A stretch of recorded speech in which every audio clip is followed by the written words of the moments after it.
Half a day, I'm Jolene Toes, and this is Coffee with the Candidates Double Shot.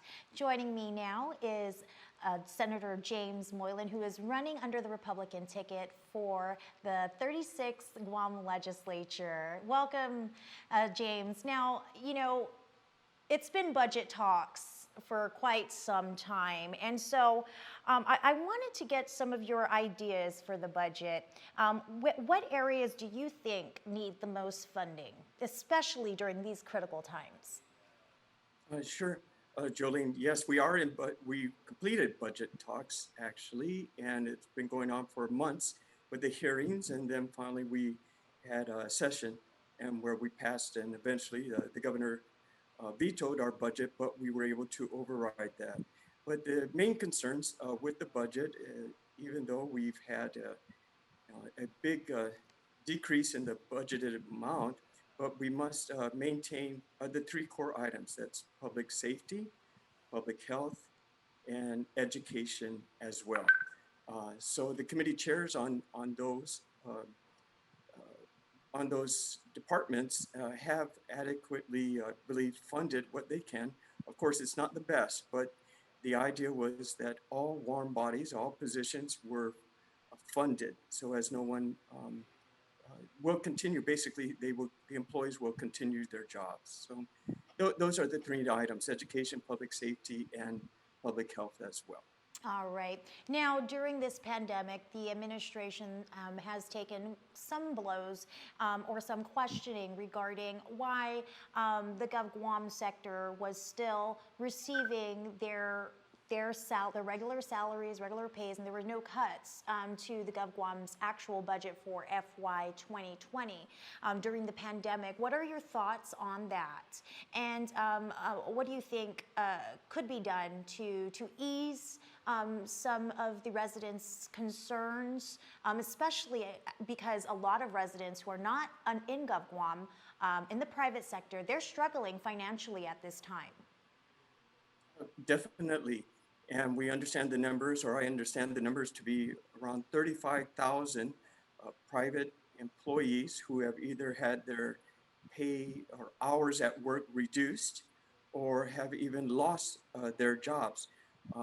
We are very fortunate, I think, with the federal government through President Trump and the CARES Act that has assisted with the different types of federal funding with PUA and the FPUC that recently ended, but now we are looking at allowing at least another form of stimulus to come in using our CARES money as well, and some supplement with the government of Guam funding to help increase that minimum salary. So it's not as much, of course, as some may need, but it's just a start while we can look at getting our economy back going. And definitely, yes, we did see the government of Guam not lay off and basically not reduce hours. And I can see definitely where that can be taken as not fair, really, for the private enterprise that has seen that loss. But where we're seeing those cuts is in the budget and hiring, most likely, for government of Guam. But we still must remember that we have to provide the services of the government of Guam. I think, as you mentioned, Jolene, that there are ways to more utilize our government employees that are their offices are deemed not essential and basically not going to the office or not having to telework either. So that the manpower should be properly utilized, and that's up to the agency heads working with the ADALOOP to properly figure out how we can do this. So I'm hoping to see some change in that. And as senators, we made the changes and adjustments in the budget bill to properly balance the budget so we can continue the functions of the government to provide the necessary services. All right. Thank you so much, James. Well, don't go anywhere. Up next, we're going to have Kyle Mandapat sit down with you, and he's going to ask you a few questions on the lighter side. Stay tuned.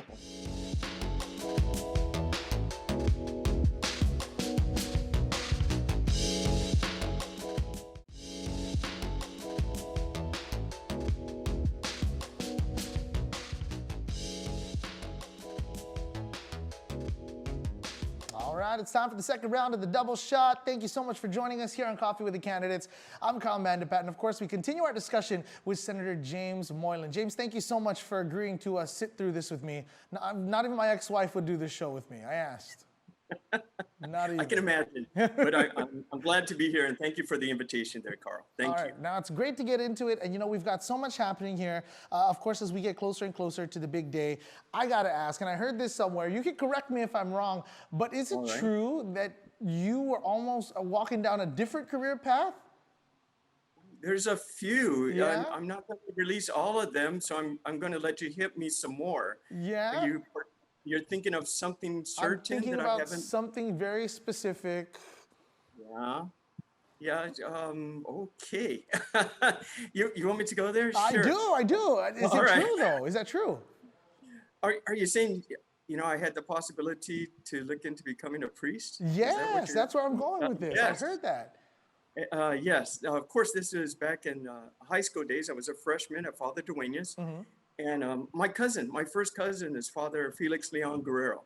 And he's Wow. up at Inarajan. And, I looked at what he was doing, and I still am very close to the church.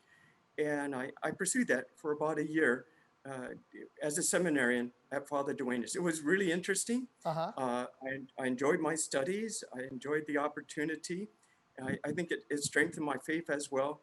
But I also saw it, not necessarily it was my calling, because most of the time I was looking forward to getting on the bus and getting home and driving by Academy first. So I did, Academy of My Lady was where the cathedral is, and I enjoyed my bus ride down there and Well, meeting the other students. So, there you go. but I think you got on the yes. right path for us here. I mean, you've been hardworking in the legislature, and I guess what would you say is the biggest factor that kind of made you go in this direction and turn to helping the people in politics? You kind of realize it as you're growing up. There are different things you get involved with. Like in school, I was usually part of either the class vice president, president, or treasurer. And then in your community, I was always involved in our church and different organizations, and getting into business life. Of course, I worked at different volunteer groups like Boys and Girls Club, um, let's see, JCs, so many different organizations you get involved with. So you kind of follow your path of where you're going, and this kind of brings it to the next level. I was in private business, and I was also in the government of Guam, and I was in the military. So I'm used to serving the people as well. So this is just the next path, and you kind of feel you're ready for it from all your past experiences. And if you surround yourself with the right people to help you with your campaign, then it works out just fine. So that's what I think it really is. It's how you grew up and how you progressed in your life, and then now you're ready for this venture. First term was very interesting, and I'm looking forward to the second term as well. There you go. We've got to see you on so many different grounds and so many different backgrounds. We've seen you on the legislative floor, of course. We've got to see you, with your fundraising efforts and all of those things that you've done to help the community as well. I got to ask, you got a busy schedule. You've got so much going on. What do you do to relieve stress? What's that one thing? For me, it's karaoke. I'll karaoke in the bathroom. I'll karaoke in the kitchen. That's a Filipino/Chamorro prerequisite. You got to have a karaoke machine everywhere. What do you do? Yeah. Well, karaoke is out. I enjoyed listening. I'll probably come by and listen to you, and buy you a beer. Then if you do the second song, you got to do a Rhapsody or something like that. But I'm fortunate that I live down in Tumon, and I really enjoy going to the beach and taking the walks. I get my cup of coffee in the morning, and I just go down to Matapang Beach and just see the sun coming on up and seeing the people in the water. I think it's quite relaxing. It's a tropical island.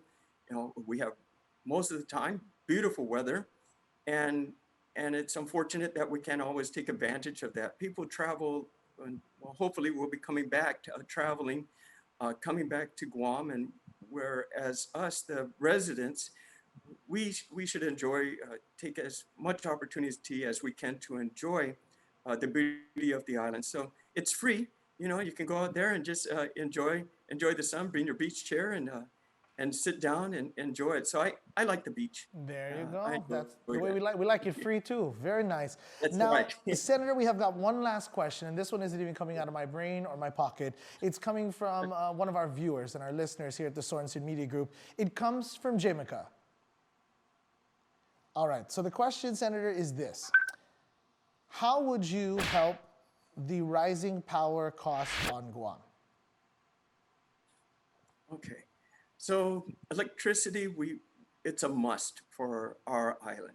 And summertime, it gets quite warm. And we need to turn that on to feel comfortable, to get a good night's rest and enjoy our sleep. So that all costs. And uh, the rates are determined, of course, by our the board at the for GPA, for example. And then where we get our fuel, that's always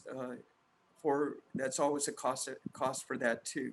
But we know that GPA is also trying to go green, and we have had legislation that was passed to utilize more of the sunlight, right? The electricity that way versus the fuel cost.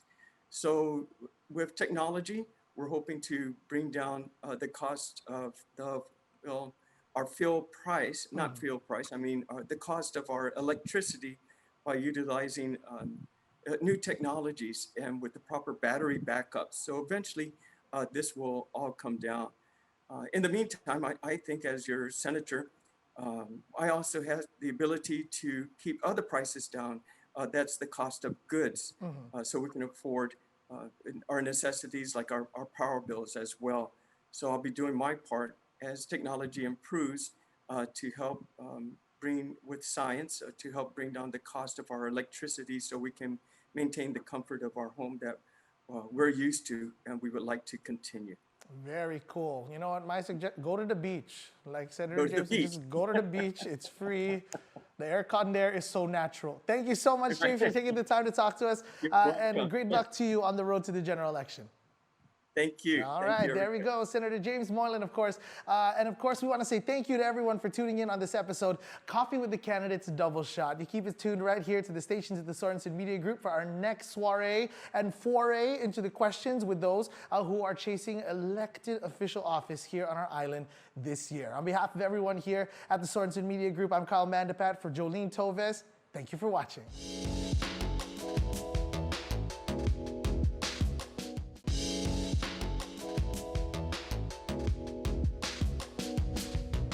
Half a day, I'm Jolene Tovis, and this is Coffee with the Candidates Double Shot. Joining me today is Chris Carrillo, who is running on the Democratic ticket for Senator. Welcome, Chris. Half a day, Chris, how are you? Good morning, Jolene. How are you, ma'am? I'm good. So let's start off. I spoke to you before during the last round of questioning with the candidates, and I talked to you a little bit about your plans for what you wanted to do when you came out of the gate as senator. With this pandemic, a lot of individuals are suffering financially.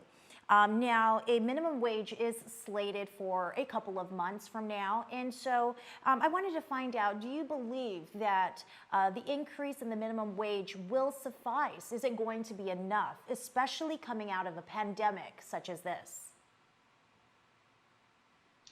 Well, certainly minimum wage increase will help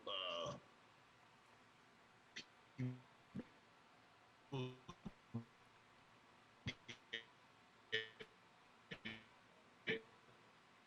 we can stand up quick reports from GVB that we don't expect a lot of tourists over the next year to maybe 18 months. So Chris, I'm sorry, you kind of cut out. You kind of cut out earlier. Okay. Can you just go ahead and start again with your answer? Okay, so certainly a minimum wage increase will help the lower end of the wage specter. But one of the more important things to us is because we understand that all the reports from GVB and news reports from travel are saying that the tourism is probably not going to rebound in any significant manner for the next 12 to 18 months. So we need to look at other industries that we can develop quickly and get people back to work, whether it be agriculture or trying to use some of our government land to attract some tech companies to come to the island to create data farms or fulfillment centers, other things like that is what we need to do. We need to be progressive and look for new opportunities where we can use our strategic location as America and Asia and use our rules, regulations, and our constitution to bring the power of the big companies out here to Guam and provide high-paying jobs for our locals in exchange for some tax revenue, tax incentives, and low government leases. What about the working middle class person? Because normally they're working through this pandemic. They're making money, but they're not making enough money. And of course, minimum wage doesn't really impact them. So what can be done for the middle class working person?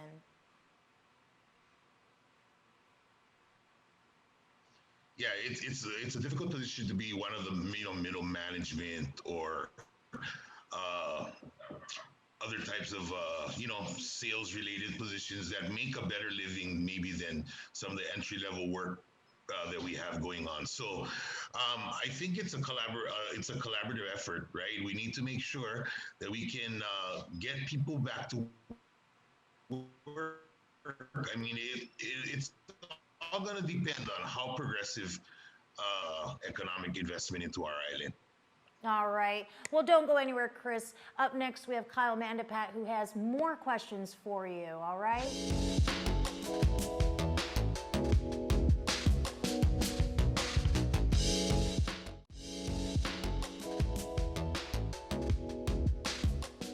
Welcome back, ladies and gentlemen, to another shot in your double shot of coffee with the candidates. Now we're getting closer and closer to the big election day, and as we say big, I always think of this man right here. Of course, a famed member of one of the most prolific musical groups here on the island, now taking a run at one of the most prolific seats on the island, the senatorial chair. I'm joined now by Mr. Chris Carrillo. Hafide, good sir, how are you?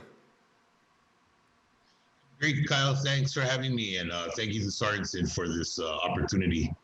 Now, Brother Chris, we've seen you on so many areas and so many arenas. You've filled up giant stadiums. You've filled out the opportunity to work with our people here through all of our events and, of course, a lot of nonprofit groups. Why now? Why take this step to jump into a new game, the political game? Well, contrary to what a lot of people think is, I have been involved in politics for a while, for a long time, actually.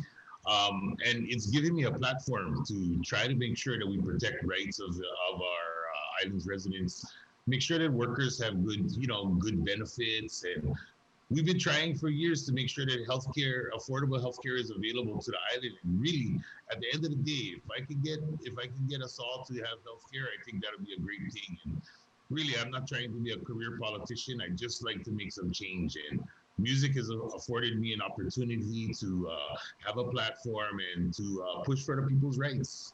So that's why. Definitely. And I think your musical background really comes into it. I mean, there's so many people who take the lessons that they learn through music and they apply it to life on this grander scale. What is something that you've learned, and you have such a great history, performing over so many years. What's something that you take away from music that you can apply towards this position? Well, I believe that music and politics are pretty closely linked, right? Uh-huh. If you think about working in bands and you see 5 or 6 or 7 members in a band, and they have one goal for the band to sound great. So you cannot have one guy in a band that's out there for himself, jumping around and doing his thing. Everything is part of it. So politics is the same, right? If we have too many people that are just trying to do their thing and not looking towards the greatest, the greatest outcome for the people, then you'll have a messy legislature, you'll have a messy administration. But if people can unify and coalesce around singular ideas that will help the people, like affordable healthcare, or making sure that we have family time, paid sick leave in case someone gets sick. Those things really they shouldn't be debatable, right? At the end of the day, what we need to do is look for leaders that can coalesce around good ideas to make sure that the island is better. Not any specific segment of the island, but that all of our residents are being served. That's great. I love that. I love that. And I think you're right. It comes down to the harmony of working together. And with your experience, you know, in the music scene, you definitely have that down pat. Now, something else I've noticed, Brother Chris, has been your support. And I mean, I'm going to tell you right now, it doesn't get any more supportive than you and your son on the side of the road. I've seen you on multiple occasions waving and greeting people. How much are you paying him to do all that? You know, he was just before this election season started. He had been living in San Diego, and with his mom, and you know, he wanted to move home and be part of the campaign because he thought that we could do some good things together. So, you know, it's really a labor of love for him. But he also thinks that I can help, and you know, he's been around everyone. He's been around Carl Gutierrez and BJ Cruz, Governor Lulian Guerrero, and his Nino is Josh Tenorio, and you know, he's been around Senator BJ Cruz and a lot of the senators. So he's been around the political process for a while. He has some strong views about, you know, he says TikTok is his political. That's where he learns about politics. So he learned the process the way I did in school and learn about civics and what our duties and rights are as a citizen. But you know, he loves it, and you know, it really is humbling to be out there on the side of the road with my son, and just to see people waving and honking and. You know, I've garnered a fierce amount of support, and it's all due to the people. The people out there want good leaders, and you know, I'm hopeful that come November 3rd, they'll help me get into the legislature. Love it. I love it. You got to get that, you know, the energy that the kids have. And like you said, he's all behind you. So it's great to see that turning into a family situation. Now, speaking of families, Brother Chris, we actually have been talking to several of the families out there, and we've got questions from the community now. Your community question today is, what steps would you take to ease strain on teachers and support the education on Guam? Hey, look, this is a great question, and I spoke about this in a bunch of forums. Teachers are to be commended. I mean, I go to work, I come home, and my son has questions about distance learning, and it takes me an hour, or you know, sometimes maybe even more than an hour to go over things with him. So I can't imagine the tremendous sacrifices that our teachers and frontliners have been making during this pandemic. So what we need to do is look at different ways we can reward them. If we can provide additional tax credits for the money that they spend on their supplies for their classes, if we can look at ways that we can provide them more funding to make sure that their classes are stocked. Look, a lot of these teachers are out there at home teaching and using their own internet. Maybe we need to be providing them some subsidies to make sure that those bills are covered. They might have had to expand their internet capability so that they could have more bandwidth so they could help more students. So look, we cannot repay the teachers. And as the son of a teacher, my mom was an educator. She was a doctor of music, and my mom went around the island of Kauai, where I grew up, and taught music. That's what she did 7 days a week. I mean, 5 days a week. So I know what it's like to be the son of a teacher, and I'm 100% behind them. Whatever we can do to support them. Look, what we need to do is fund the education, Department of Education properly. And that's one fight we're going to have and figure out how we're going to move forward. Remember that the education, the Department of Education is funded by the TEFF, or Territorial Educational Facilities Fund, which is basically our property taxes. So we don't want to raise taxes on anyone, but we need to ensure that we properly fund the Department of Education. So I will support education for that. Yes, sir. I love it. I love it. And again, you're right. A big shout out to all of our educators out there. And a big shout out to you, sir. Bigger and better every time. Thank you so much for taking the time to chat with us here today. And good luck to you on the road to the election, all right? All right, Brother Kyle, thank you. I'm number 2 on the Democrat side. Please save one of your votes for me. Thank you very much. Brother Chris Carrillo, thank you so much. And that's going to do it for this edition of Coffee with the Candidates Double Shot. I thank you so much for tuning in. And hopefully you make your way out to the polls this election day as well. On behalf of everybody here at the Sorensen Media Group and Coffee with the Candidates, my name is Kyle Mandapat, saying good night, good day, and half a day.